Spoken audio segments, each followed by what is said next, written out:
Abdul Sone ne da yuke nasibi, muka zo mu ba ku labarin soyayya. Takwakiyar so na shige, ni kuma ne gamo da mai alkunya. Yalla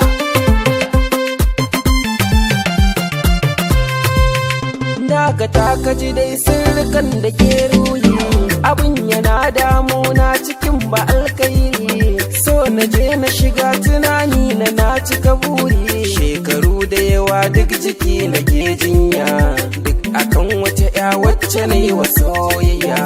Babu komai na daina yin tunanin baya.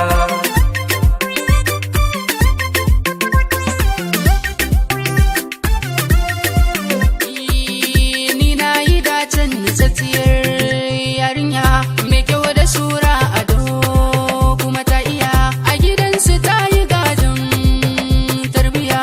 Kalamai ta kan yi mun fili har ta waya, tabbas santa ya yi mun karfi a zuciya. Da ni da ita babu ranar mai ragewa,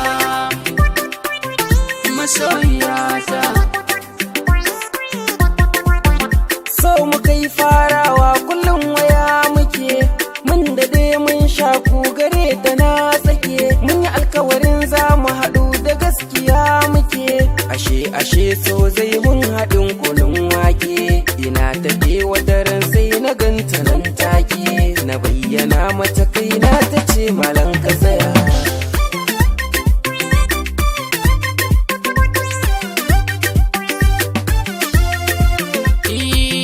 Tana mun biyayya kuma tana da kunya, mai aure shi na yi niyya, mahaifiya in sa mata Safiya.